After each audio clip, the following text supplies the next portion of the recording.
How many of you guys know exactly what you want to do when you graduate? Or if you already graduated, you knew exactly what you wanted to do when you were graduating college?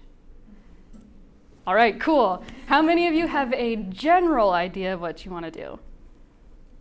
Okay, and then how many of you have absolutely no clue? You're open to a lot of different possibilities? No one. All right, well, my presentation is geared more towards those people. It's called Finding Your Niche. I'm a writing and publishing emphasis, and a lot of my experience has been I'm really interested in a variety of things, so choosing where I'm going after graduation is a bit of a challenge. So maybe this will inspire you, or maybe you have a pretty solid idea enough as to where it's not that big of a deal, but we'll see. So I think the best place to start is the beginning. This says every writer has his or her own niche, but this really can be photo, broadcast, they're all different, and everyone has a different topic they want to pursue. I know a lot of people want to go into nonprofits, or like Jayun was saying, she's interested in the food aspect of PR. Marissa's still choosing, she was a nursing major. So for me, I am a huge nerd. When I was little, I used to ask my parents to give me more homework after I was done with what my teachers had given me. So little elementary school me would come home, do my times tables, any workbook pages my teachers had assigned. And then after I was done, I would go up to my parents and be like, Mommy, Daddy, can I have Mommy, Daddy homework? Which is what my parents called it. Pretty much they would just go and get those little like flimsy workbooks that you could get at grocery store, Barnes & Noble, teaching stores. And they would rip out more pages out of those to give to me because I constantly love to learn. I love doing homework, which is weird, but I just love learning. So when I began my time at Biola, I was actually undeclared because for someone like me who enjoys every single subject, in my mind, I couldn't choose just one thing to focus on. I love studying everything. So I think it was my sophomore year, I decided, okay, I should probably pick one direction to follow just so I'm not aimlessly wandering around. So I was a psych major because what better focus to go towards than studying the brain, which is the center of all learning. At that time, I was also a math minor. I love math, I love science, but I also love writing. Probably, oddly enough, my favorite part of being a psych major was writing the long research papers, which most people, that's probably their least favorite part. But I love writing, I love doing research.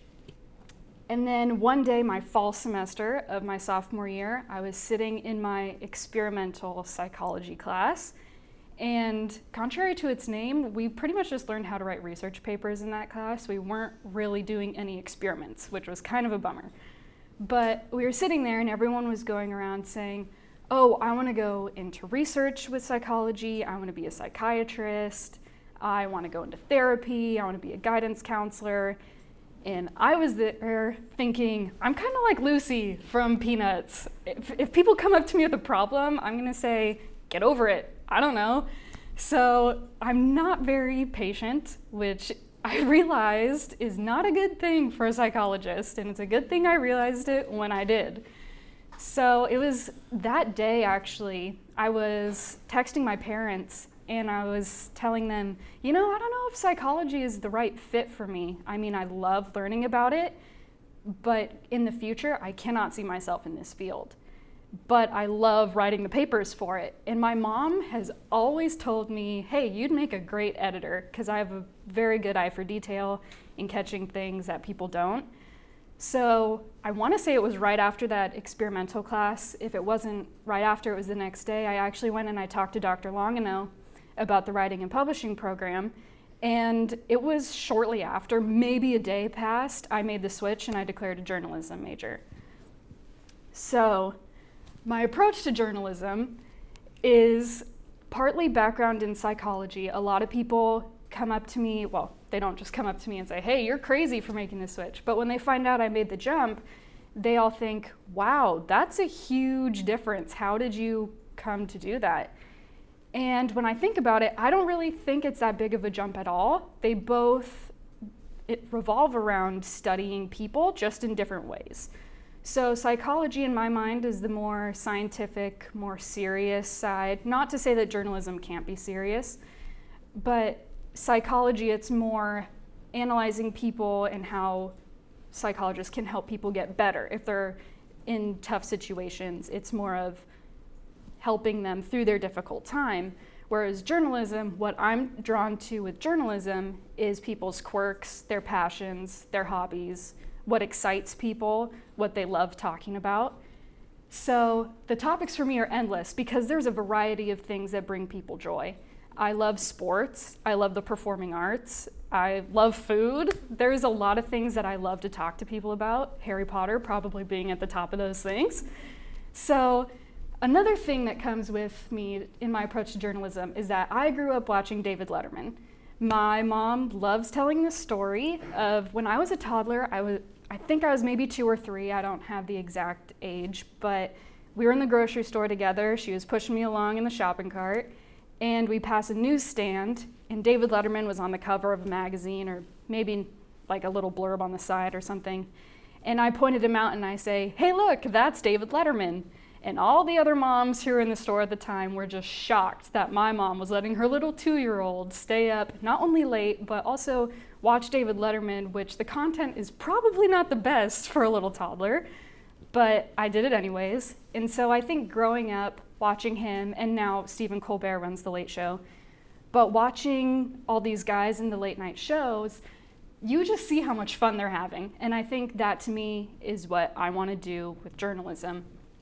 In this clip here with Jimmy Fallon and Bradley Cooper, there is a 10-minute video, I think it's about 10 minutes, on YouTube, and they had to stop taping the show for that time. It didn't make it to air because they were just laughing at how ridiculous each other looked in those hats.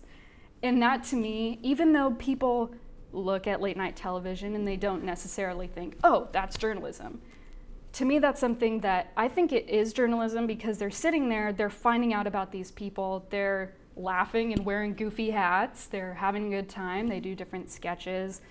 It's publicity, but it's also learning about the people. And that's kind of what I'm interested in right now, is maybe writing for a late night show. But that being said, like I mentioned earlier, I love talking about a ton of different stuff. So how many of you have seen Monty Python and the Holy Grail? All right, so there's this part where the gang, on their quest to find the Holy Grail, they come across the Black Knight, and he's not gonna let them pass, and so they start fighting him, and they chop off his limbs, and he's like, oh, but I still have my other arm, so I'm gonna hit you with this, and then they chop that arm off. And he's like, it's okay, I still have my right leg. But they keep chopping his limbs off. So that's kind of what my life feels like right now. I'm in this process of trial and error, of process of elimination, finding out the exact things that I like and what I don't like in regards to the topics that I want to pursue. I try one internship or writing for one publication, and then I find out, oh, I don't really like that, and so there goes my arm. So then I try something else, and I think, you know what, I don't really like that either. There goes my other arm. So soon I might just be a little torso and a nugget, but that's okay. I'm finding out what works for me. So that brings me to my experiences. As I mentioned, it took me a while to actually get into the journalism program. So I didn't start journalism classes until the fall semester of my junior year. I declared the major at the end of my sophomore year, and then for obvious reasons couldn't start taking classes until I was a junior. So in Foundations of Journalism, we were required to write for the Chimes, and I just gravitated towards the sports section because I've grown up playing competitive sports for most of my life, and it was something that I felt comfortable with. So I loved writing for sports, and that inspired me to follow up with an internship in Biola's athletics department, which was awesome. I really, really loved that. But because I love learning so much, it's this point of pride with me to love knowledge and love wisdom, and I feel inferior when other people know more than me, which is my own personal problem, but it's also something I'm working on. But I was surrounded by all these people who have worked with sports for a very long time, and they knew so many more things about the athletics department than I did, and I was overwhelmed. So I thought, okay, maybe sports isn't the best fit for me because I kind of felt a little bit out of my league when I was there. So I pursued an internship with the Pleasanton Weekly, which is the weekly newspaper in my hometown. And I actually took this picture. I met this lady when I was writing a feature piece. Her name is Tatiana Salvatore. She is from Brazil and she's an artist, but she now lives in Pleasanton. And she painted this, that's a traffic utility box. You can see there's the street sign, Ray Street, right behind it. So I wrote this feature piece when I was interning at the Weekly about these local artists who had been painting the utility boxes. And I know nothing about art. I know about performing arts. My mom's an artistic director, so I grew up around the stage and the theater. But painting, I know relatively little about.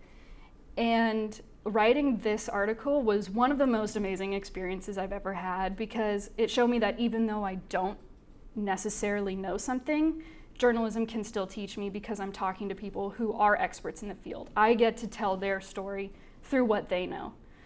So, like, this lady was incredible. She invited me to her house. I met her family. I pet her dogs. I ate her food. It was wonderful. So that was super fun. And then now I'm actually writing for On Stage blog, which is a theater blog that's based in Connecticut. And that's kind of a learning experience. It's I think the technical slogan is the leading online discussion for theaters, something of that nature. And again, I don't know too much about theater. Like I said, I grew up around it because my mom was an artistic director. So it's something that I love. But again, there's a lot of people out there who know more about me. And since it's based in Connecticut, it's a self-taught process because I don't necessarily have a direct supervisor. So that's been kind of neat. I've only written a few pieces for them. But like I've said, it's something that I'm interested in pursuing. I don't get paid for it. It's just an experience that I'm enjoying. And now I'm interning with the La Habra Journal right now, which they only come out with papers every 2 weeks. But it's been pretty fun. What I like about it is the fact that the supervisor sends out a list of assignments and I get to pick and choose what I want to write about.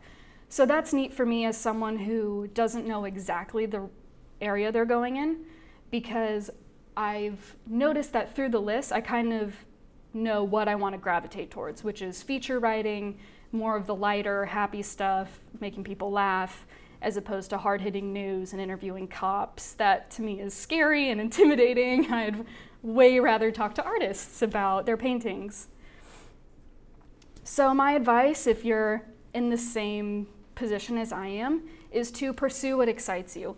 I know I don't necessarily have the weight behind it to tell you that, but I know many professionals have told this to me. Many of my friends who have graduated college within the past few years, they all say that now is the time to pursue what excites you and pursue your dreams, because you don't want to move back home, get into a rut, just do what's easy, because then you're never going to be able to break out of that and pursue what you want to do. Now is the time to really reach for it. And it's okay to feel like a headless chicken, because everybody does when they graduate.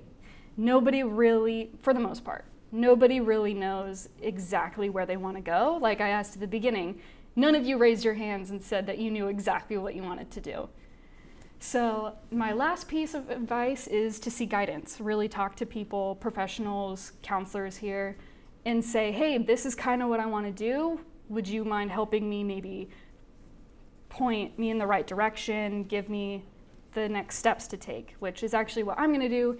Next week I have an appointment to meet with the Career Center, because I don't know if I'm going to end up choosing sports or theater or features or writing for late night television.